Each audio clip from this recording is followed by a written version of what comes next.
Vamos a iniciar con la predicación de la palabra de Dios y vamos a estar el día de hoy en Juan capítulo número 7. Juan capítulo número 7, 25 al 36. Y estamos en la semana número 16 del Evangelio según San Juan. Estamos yendo verso por verso, capítulo por capítulo.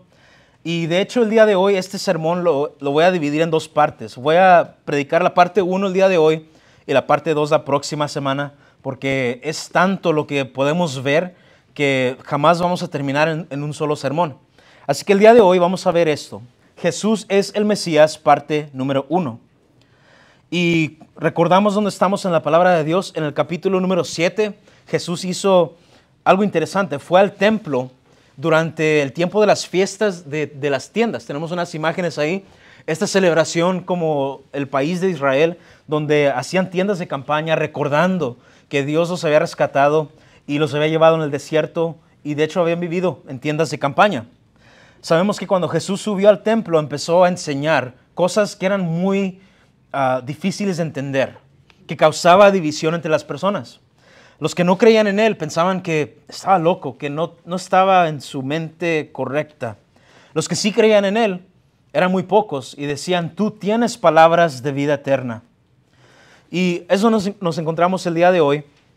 Pero de hecho, antes de entrar en el texto de Juan 7, vamos a ver esto, que Jesús es el Mesías. Si recordamos en Juan 20, un vistazo hacia adelante, ¿cuál es el propósito de este libro? Dice así: pero estas cosas se han escrito para que ustedes crean que Jesús es el Cristo o el Mesías, el Hijo de Dios, y para que al creer tengan vida eterna en su nombre. Así que vamos a hablar de esto el día de hoy. ¿Qué es un Mesías y quién es el Mesías? La palabra Mesías, como ya nos mencionó el hermano Juan al inicio del servicio, se traduce al griego como Cristo. Así que cuando hablas de Cristo es la misma palabra que Mesías, diferentes idiomas. Así que sabemos que Jesucristo no es que Cristo sea el apellido de Jesús, sino es un título que vamos a entender el día de hoy, muy importante. Perdón. Así que la pregunta es esta: ¿qué es un Mesías? Bien, Mesías viene del hebreo Mesiaj o Masaj, y este término significa esto: ungir, frotar con aceite o perfume, o tomar pintura y untarlo sobre otra cosa. Eso significa Mesías, Masaj. Es frotar con aceite, con pintura, con perfume. Así que nos da esta imagen, porque el idioma hebreo es muy, muchas imágenes. Dice que tomaban a una persona, un hombre, y lo ungían con aceite, le echaban aceite sobre su cabeza para demostrar públicamente que él va a cumplir el propósito de Dios. Así que eso es lo que era un Mesías.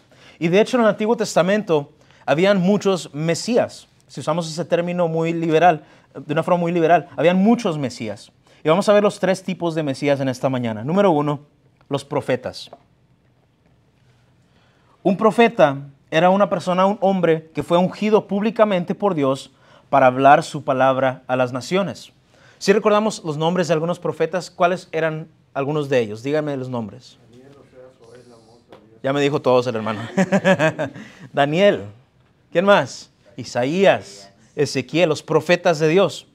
En el Antiguo Testamento, ¿quién fue uno de los primeros profetas que fueron reconocidos públicamente? Samuel. Y vamos a ver esto en 1 Samuel 3, 1, luego 19 al 21. Es para hablar un poco de lo que era un profeta. Dice así: el joven Samuel sirvió al Señor en presencia de Elí.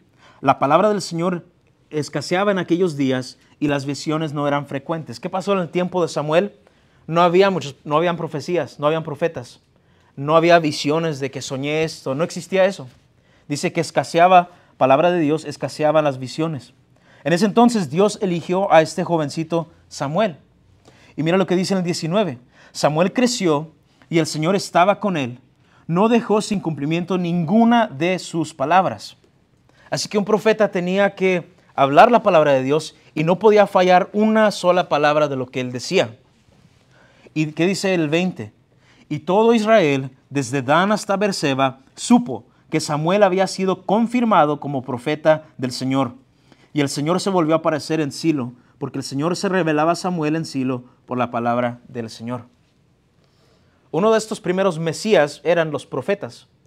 Cuando tomaban a un hombre, lo ungían con aceite para decir, este hombre va a hablar por Dios. Así que el título de profeta no era algo muy ligero que puedas tomar a la ligera. Era algo que era muy importante, era para el uso exclusivo de Dios. Este hombre va a hablar la palabra de Dios. Estos hombres hablaban verdades tan poderosas, hablaban acerca de los misterios de Dios y a veces decían lo que iba a suceder en el futuro. No toda la profecía era hablar del futuro. Muchas veces la profecía era, ¿qué dice Dios? Y tenían que tener precisión exacta. Si alguno se decía ser profeta y que hablaba en el nombre de Dios y lo que él decía no sucedía, Dios lo mataba porque era un falso profeta. Así que eso era un tipo de Mesías en el Antiguo Testamento, un ungido de Dios, un profeta. Hermanos, necesitamos un profeta. Necesitamos a alguien que nos diga la verdad. Ahora, hoy en día todos te dicen lo que tú quieres escuchar. Hoy todos te dicen lo que piensan que te va a traer a la iglesia para que te sientes en estas sillas. Necesitamos un profeta que nos diga la verdad. ¿Acerca de qué? Acerca de quién es Dios. Acerca de qué es una familia. Acerca de qué es una iglesia. No toda organización que se dice ser iglesia es iglesia. No toda organización que tiene un anuncio afuera que dice bienvenido a la iglesia es iglesia. Necesitamos un profeta que nos diga la verdad. Número 2, el otro tipo de Mesías ungido de Dios, el sacerdote. Un sacerdote era ungido públicamente por Dios para servirle y para representar al pueblo de Dios ante Dios. En el Antiguo Testamento, hermanos, en el Antiguo Testamento, usted y yo no podíamos entrar a la presencia de Dios así de fácil.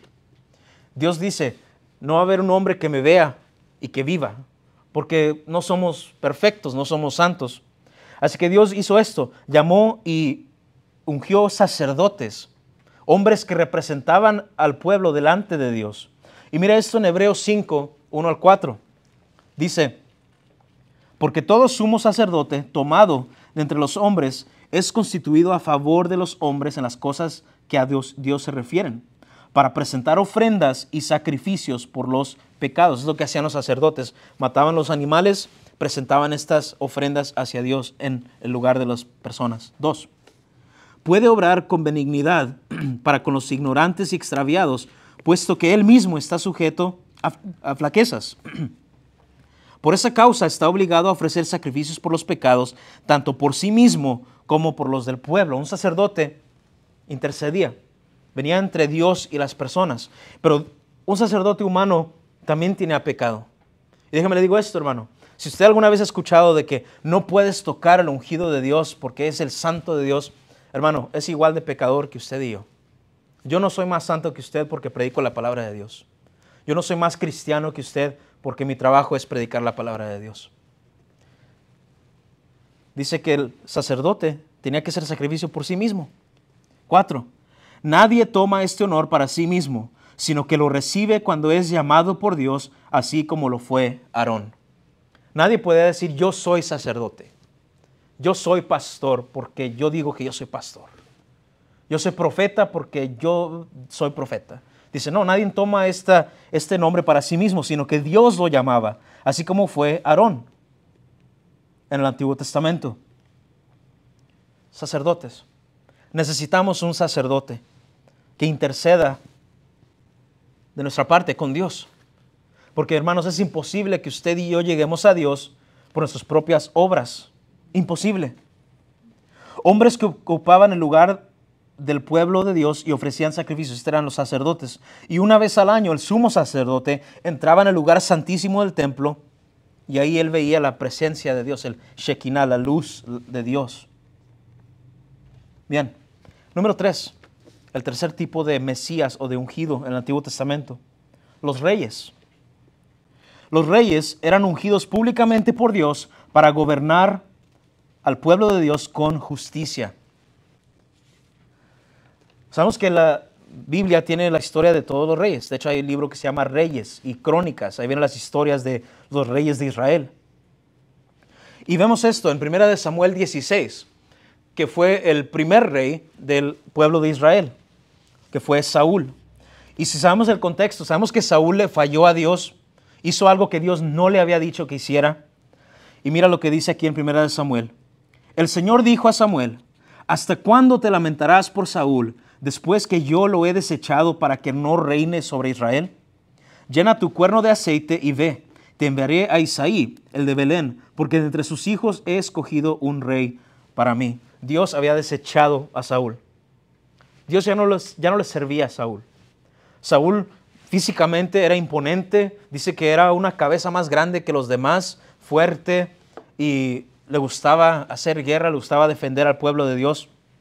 Pero era un hombre muy egoísta, era un hombre orgulloso, que se creía que podía tener autoridad que Dios no le había dado. Así que Dios lo desecha y le dice a Samuel el profeta, ve a la casa de Isaí porque ahí tengo un rey. Mira lo que dice en el 11, ¿por qué no lo leemos todos juntos? Del 11 en adelante. Samuel preguntó, ¿son estos todos tus hijos? Isaí respondió, aún queda el menor, es el que está apacentando las ovejas. Samuel insistió, manda a buscarlo, pues no nos sentaremos a la mesa hasta que él venga acá. Y envió a buscarlo y lo hizo entrar. Era rubio, de ojos hermosos y bien parecido. Y el Señor dijo, levántate, úngelo, porque este es. Está hablando de David. ¿Cuál era la apariencia de David? Rubio, ojos hermosos, tal vez era de Monterrey, ¿verdad? Los güeros de allá de ojos azules. Y bien parecido, dice la Biblia. No parecía que era un hombre de guerra. Dice que era un hombre joven, guapo. No parecía como soldado. Pero Dios lo había elegido a él y lo iba a ungir. Mesías, esa palabra en el hebreo. Lo iba a ungir con aceite para que él fuera el próximo rey. 13, todos juntos. Entonces Samuel tomó el cuerno de aceite y lo ungió en medio de sus hermanos. Y el Espíritu del Señor vino poderosamente sobre David desde aquel día en adelante. Esos eran los reyes. Los reyes debían gobernar, juzgar y proteger al pueblo de Dios según su palabra. Y si ellos desobedecían o causaban que el resto del país cayera en pecado, Dios los mataba. Escribamos esta historia. ¿Y por qué estamos hablando de esto? Porque siempre decimos que Jesús es el Mesías, no entendemos lo que significa eso. Es una palabra cristiana más que usamos. Este fue el rey, el ungido de Dios para que gobernara. Déjame decirle esto, hermanos. Necesitamos un rey. Necesitamos un día en donde no haya más elecciones. Demócrata, republicano, independiente, comunista, socialista. Para los que ustedes que no son de Estados Unidos, como yo, pero que crecieron en otros países, ¿cuándo se imaginaron que iban a ver el socialismo en Estados Unidos? Jamás. Este iba a ser un país libre. Ya ha llegado el socialismo. Nosotros queremos un mejor rey. Queremos un reino que no se vaya a caer. Pensamos que los Estados Unidos siempre va a durar porque siempre ha estado. No es cierto. Las naciones duran aproximadamente 200, 300 años y después se caen. Ya nos toca. Entonces, cristianos, queremos un rey de un país que nunca se caiga. Hermanos, esos tres tipos de Mesías, el profeta, el sacerdote, el rey, porque eran humanos, ellos morían y después se acababa su ministerio. Estos Mesías apuntaban hacia el Mesías que estaba por venir. Han habido muchos Mesías, pero solamente hay un gran Mesías, que es Jesucristo. Y Él jamás sería derrotado por la muerte y Él cumple cada de estos roles perfectamente para siempre. Él es el Mesías, el perfecto profeta que siempre dice la verdad, el perfecto sacerdote que nos lleva hacia Dios Padre, el perfecto rey que jamás va a perder su reino. Él es el Mesías. Y vemos esto en la Biblia, que siempre hubo profecías acerca de que algún día va a llegar este gran Mesías. Y todo inició con Dios. La profecía de Dios en Génesis 3, 14 al 15, lo leemos todos juntos, dice así. Y el Señor dijo a la serpiente, por cuanto has hecho esto, maldita serás más que todos los animales y más que todas las bestias del campo. Sobre tu vientre andarás y polvo comerás todos los días de tu vida.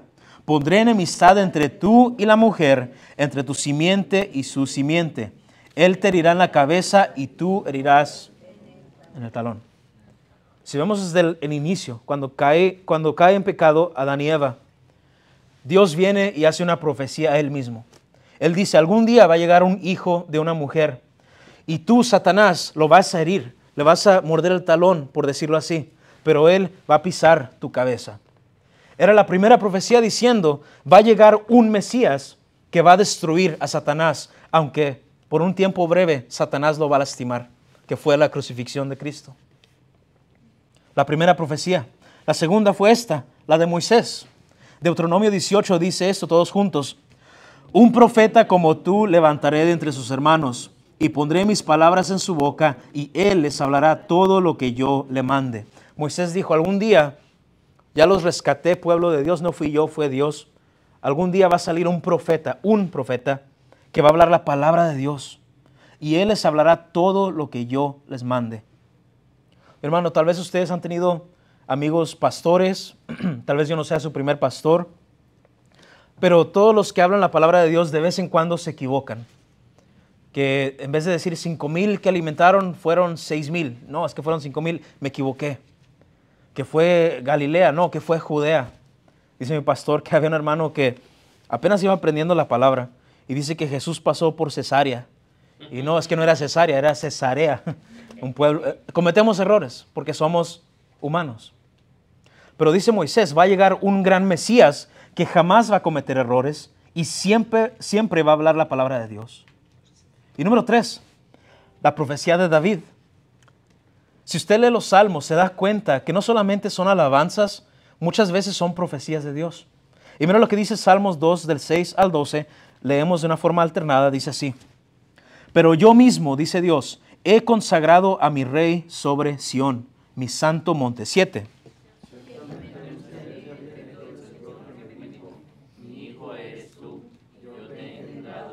Pídeme, dice Dios Padre a Dios Hijo. Mira esta relación tan hermosa. Pídeme y te daré las naciones como herencia tuya y como posesión tuya las confines de la tierra. 9.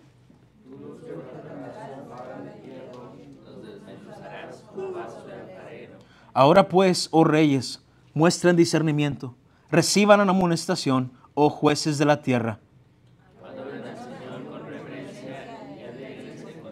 Mira este versículo tan importante.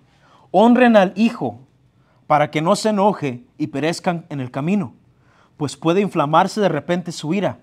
Cuán bienaventurados son todos los que en Él se refugian. David, escribiendo esta alabanza, dice, Dios Padre habla a Dios Hijo, que algún día tú vas a ser el rey del universo.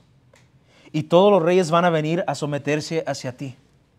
Y todo aquel que no honre al Hijo de Dios va a ser destruido, porque Dios tiene ira. Pero bienaventurados son los que en Él se refugian. Profetizó David diciendo, algún día va a llegar un Mesías, el gran Mesías, el Salvador del mundo, que va a ser rey para siempre.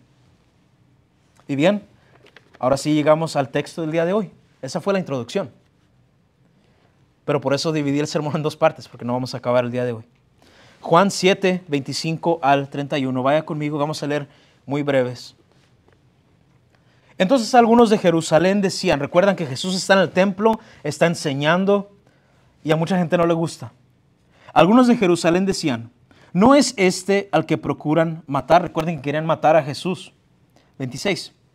Y vean, habla en público y no le dice nada. ¿No será que en verdad los gobernantes reconocen que este es el Cristo o el Mesías? Sin embargo, nosotros sabemos de dónde es este. Mira cómo se referían a Cristo, ¿verdad? Este. Pero cuando venga el Cristo, nadie sabrá de dónde es. Jesús entonces, mientras enseñaba en el templo, exclamó en alta voz, ustedes me conocen y saben de dónde soy. Yo no he venido por decisión propia, pero aquel que me envió es verdadero, a quien ustedes no conocen. ¿Qué dice Jesús aquí? Ustedes no creen en mí porque no creen en mi Padre. No lo conocen a Él. 29. Yo sí lo conozco porque procedo de Él y Él me envió. Procuraban pues prender a Jesús, pero nadie le echó mano porque todavía no había llegado su hora, su kairos, el tiempo de Dios. Pero muchos de la multitud creyeron en Él y decían, cuando el Cristo venga, ¿acaso hará más señales que las que éste ha hecho? Ellos no creían en Jesús. Ellos, porque en ese tiempo había sucedido un rumor falso, que si usted lee hoy en día las escrituras judías, lo que es el Talmud, todavía dice lo mismo, que cuando venga el gran Mesías, no va a venir de la tierra. Tal vez va a ser un extraterrestre, nadie va a saber de dónde viene, no va a nacer en la tierra. Era un rumor falso. Entonces, como ellos decían, Jesús viene de Galilea, ya sabemos de dónde nació este hombre, este no puede ser el Mesías. Este no es el Salvador. Hermanos, para recibir a Jesús, usted debe creer que Él es el ungido de Dios, el seleccionado por Dios, el Hijo de Dios. Y que Él fue enviado como el profeta que habla la palabra de Dios, el sacerdote que nos representa ante Dios, y que Él es el Rey, Dios hecho hombre que va a gobernar sobre el universo. Ellos dudaban. Usted y yo no tenemos oportunidad de dudar, hermanos. No podemos dudar que Cristo es el Mesías. Y te hago esta pregunta. ¿Lo has hecho? ¿En realidad tú crees que Cristo es el Hijo de Dios? No porque el pastor lo dijo, porque tu mamá o papá lo dijeron, sino tú lo crees porque tú has puesto tu fe en Él. Después de esto Jesús seguía hablando. Y mira en Juan 7, con eso terminamos, 32 al 36. Dice, los fariseos oyeron a la multitud murmurando estas cosas acerca de Él. Entonces los principales sacerdotes y los fariseos enviaron guardias para que lo prendieran. Pero Jesús dijo, por un poco más de tiempo estoy con ustedes. Después voy a aquel que me envió. Me buscarán y no me hallarán. Y donde yo esté, ustedes no pueden ir. Decían entonces los judíos entre sí, ¿a dónde piensa ir este que no lo podemos encontrar? ¿Será acaso que quiere irse a la dispersión entre los griegos y enseñar a los griegos? ¿Qué quiere decir esto que ha dicho? Me buscarán y no me hallarán. Donde yo esté, no pueden ir. Dice Jesús, ustedes me quieren matar, no me van a poder matar aún. Y algún día yo me voy a ir y no me van a poder seguir a donde yo voy. ¿De qué está hablando Jesús? Y la pregunta es esa, ¿a dónde irá el Mesías? Jesús prometió que pronto iría a un lugar donde los no creyentes jamás podrán ir. El cielo, el paraíso, la presencia de Dios. Hermanos, los no creyentes jamás tendrán acceso a Dios si no ponen su fe en Jesús. Por eso es tan importante lo que acaba de hacer Juan el día de ayer, ir y hablarle a los perdidos de Cristo.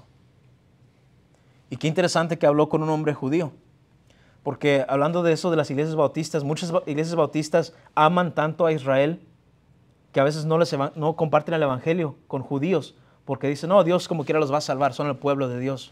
Se nos olvida esto, que el judaísmo del día de hoy niega a Jesús. Dicen que Él no es el Mesías. Y ninguno que niegue a Jesús va a entrar al cielo. Jesús dice, me van a buscar y no me van a encontrar. ¿Qué es esa búsqueda? Antes de conocer a Cristo, usted y yo nos tratábamos de ganar el cielo portándonos bien, haciendo buenas obras, yendo a la iglesia, perteneciendo a alguna religión. Los testigos de Jehová dicen, nosotros somos la única religión que te lleva al cielo. Los mormones dicen, nosotros somos la única religión que te lleva al cielo. Los musulmanes dicen, nosotros somos la única religión que te lleva al cielo. Y los católicos dicen, no hay salvación fuera de la iglesia católica. Nada de eso te puede salvar. Solamente fe en Jesucristo. Porque dice, voy a ir a algún lugar donde ustedes no pueden ir. Pero ustedes que son creyentes pueden ir a donde va a ir Jesús. Y mira lo que dice en Juan 14, 1 al 4. Leemos todos juntos para terminar. Dice así. No se turbe su corazón. Crean en Dios, crean también en mí. En la casa de mi Padre hay muchas moradas. Si no fuera así, se lo hubiera dicho. Porque voy a preparar un lugar para ustedes. Y si me voy y les preparo un lugar, vendré otra vez y los tomaré a donde yo voy. Para que donde yo esté, allí estén ustedes también. Y conocen el camino a donde voy. ¿Cómo puedo ir al cielo? Jesús dice, Él es el camino, la verdad y la vida. Y nadie va al Padre si no es por Él. Jesús es nuestro Mesías. Es el Mesías, el único, el gran Mesías. Y mi amigo, mi amiga, si no has puesto tu fe en Él, pon tu fe en Él el día de hoy, para que tú estés donde Él esté, en el paraíso. Vamos a orar. Padre Santo, gracias por tu palabra. Gracias por dejarnos estudiar solamente un poco de lo mucho que tiene tu palabra. Ahora te pedimos, Señor, que mientras tomamos de la Santa Cena, podamos hacerlo de una forma correcta, no menospreciando tu muerte, tu sacrificio, lo que tú hiciste por nosotros en la cruz. Padre, por favor, bendice tu iglesia y ayúdanos a celebrar esto de una forma alegre, sabiendo que tú ya has triunfado. Pero también te pido, Señor, que si hubiera alguien que hoy no tiene fe en ti, que pueda poner su fe en ti por primera vez, que pueda reconocer, Señor, que es pecador, que aparte de ti no hay salvación y que solo tú, Jesús, eres el gran sacerdote, el gran profeta, el gran rey, Dios hecho hombre. Gracias, Señor, en el nombre de Jesús. Amén.